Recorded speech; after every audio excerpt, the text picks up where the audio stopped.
Dergaon Narikolguri smart learning computer প্ৰশিক্ষণ কেন্দ্ৰত যুৱ প্ৰজন্মৰ লেখিকা নেত্ৰজ্যোতি গগৈ হাজৰিকাৰ দুখন কবিতা পুথি উন্মোচন কৰা হয়।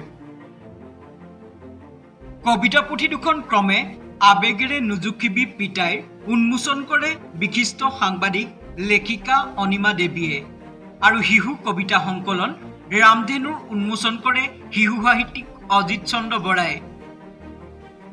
গ্ৰন্থ দুখন প্ৰকাশ কৰিছে উত্তৰণ প্ৰকাশনে।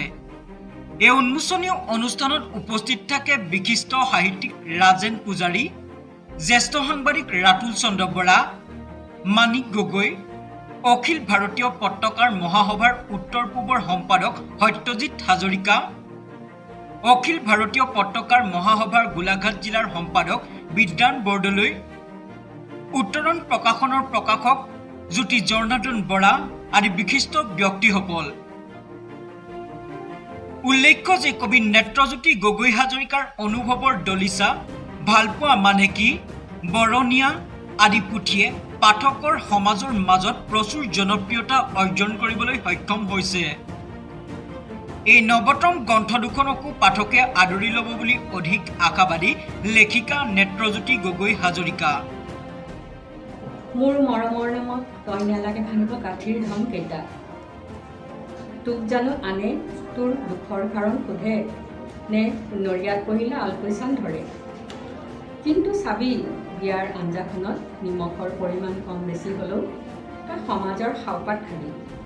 মৰমৰ চিন বুলি মোৰ লগত দিয়া বস্তু কেইপদৰ আনে হিচাপ ল'ব খুচৰি খুচৰি।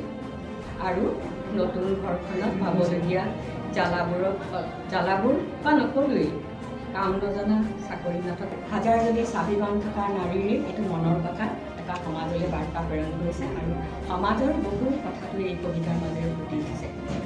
যদিও বা মই কবি নহয়, কিন্তু এইটো কবিতা পঢ়ি ভাল পাওঁ, কবিৰ হৃদয়ংগম কৰিবলৈ মই চেষ্টা কৰোঁ।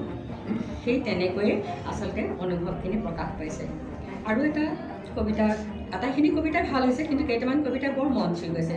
এতিয়া ৩ নম্বৰ কেইটা সোণাৰু ফুলবোৰ, সোণাৰু ফুলৰ গছ কেইজোপা দেখি ধন্যবাদ জনাইছোঁ আপোনালোকৰ জীৱনৰ বহুমূলীয়া সময় ইমানখিনি আজি আমাৰ ইয়াত দিয়াৰ বাবে।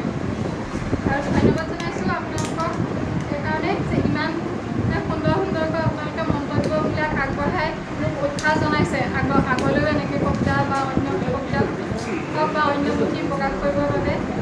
তাৰ বাবে আপোনালোকক ধন্যবাদ। আৰু ধন্যবাদ উত্তৰ প্ৰকাশন, উত্তৰ প্ৰকাশনৰ এখন কবিতা পুথি প্ৰকাশ হোৱা বা গল্প পুথিয়ে হওক প্ৰকাশত মোৰ কোনো মোৰ প্লেটফৰ্ম নাছিলে আজিলৈকে উত্তৰ প্ৰকাশনক লগ পোৱাৰ আগত বা উত্তৰ প্ৰকাশনৰ বিষয়ে জনাৰ আগত। জ্যোতি জনাৰ্দন বৰালৈ অশেষ ধন্যবাদ, তেওঁ ইমানখিনি সহায় কৰাৰ কাৰণে মোক। আৰু আগৰ কেইখন যিদৰে পাঠকসকলে মোক পুথি গ্ৰহণ কৰিছে বা প্ৰেৰণা যোগাইছে যিকেইখন প্ৰকাশ হোৱাৰ পাছত গ্ৰহণ কৰি, তেনেদৰে আগলৈকো যাতে বা এইকেইখন কিতাপতো প্ৰেৰণা যোগায় তাৰ বাবে আশা ৰাখিছোঁ। আৰু ইমানকে কওঁ। আৰু এটা কথা কি, মই এই আবেগেৰে নুজুখিবি কিতাপখন উৎসৰ্গা কৰিছোঁ মোৰ পেহীৰ নামত। কাৰণ মা থাকোঁতেও বা নাথাকোঁতেও মাতকৈও বেছি মোক যিখিনি দিছে, চবেই ক'বলৈ গ'লে এজনী ছোৱালীৰ কাৰণে মা বহুত, মোৰ কাৰণেও মা বহুত। কিন্তু কি চাব পাৰোঁ বা কথা পাতিব পাৰোঁ মাৰ লগত, কিন্তু মোৰ যিকোনো এটা অসুবিধাই হওক, যিকোনো এটা ভাল লগা কথাই হওক ক'বলৈ বা মনৰ ভাৱ প্ৰকাশ কৰিবলৈ মোৰ মাত্ৰ পেহী আছে ক'বলৈ গ'লে। আৰু বহুতো আছে, কিন্তু আটাইতকৈ যি মোক বেছি কেয়াৰ লয় পেহী হয়। সেইকাৰণে মই আবেগে নুজুখিবি পিতাই পেহী নামত উৎসৰ্গা কৰিছোঁ।